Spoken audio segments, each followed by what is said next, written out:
ya ba za ki ganna haka ba kamar yayin kina tambaya na haka. An rayuwa ba yadda ba za ka tantance mutum ba. Ballantana wannan lamari da ake ciki kin tura yaro makaranta tunda ya tafi. Gida yaron nan da ya kusan dawo. Karfe nawa yanzu? Ki duba mun karfe. Yayi hakuri ka san shanin ka da yaran makaranta kai hakuri. Karfe nawa? Karfe 3 yanzu? Baba. An auta wa alaikum salam. Na dawo. Kuna bira kenan. Yawa, ni yanzu na gaji ina abinci na. A'a ka je sanda zuwa yaran. Wai wannan dama tana ciki? Iyayen labe. Amma da kika kika tura mu wajen mai alasara ta tsaya. Ina cewa ta zo mu tafi. An faɗa muka da ita. Ai ba ta jin magana yayin. Tana ciki. Sai da ta ji muryar ka sannan ta fito ta kamo hanya. Kai ba ka tabbatar ba ta jin magana ki. A'a, ai kike ce a gurin ki suka dauka. Ni yanzu shalelin mamansa.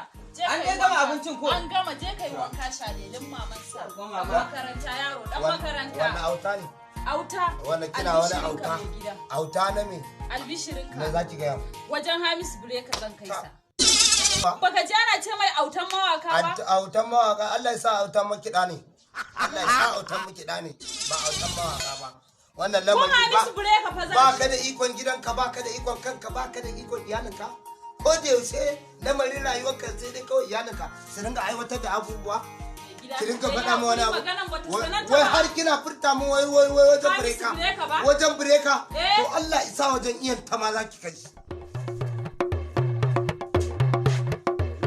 Baba, ina baban fa? Baka ji magana da wajen nace zan kai ka wajen Hamis Breka. Kawai malam ya shiga ta inda ya shiga daban ta gun da yake fita daban. Me yace? Dan nace zan kai ka gun Hamis Breka. Ni wannan ban san wani irin Ai baki sani ba. Baba dan kuli ne, dan kulu, kai kulu.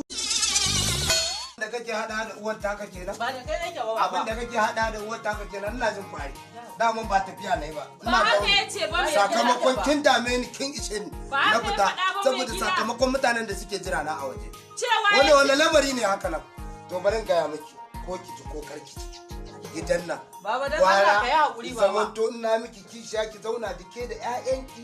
Ni kuma can in je in auro wata in aje ta ɗaya gida na ta zauna lafiya muna zaune sai dai in naga dama in shigo mu gaisa da ko tunda lamarin ya fi karfi na ni da gida ba za ta taba sabuwa ba wallahi sai dai ka kai ta wani wannan gidan ni da ƴaƴana ne kawai to kenan ki zauna ki zauna ke kai dan nan shiga daga ki zauna ke kadai ni na tafi ki zauna ke na isa wannan bala'i da me yayi kama aka mun kishiya cikin gidana wallahi ban isa ba gidan nan daga ni sai ƴaƴa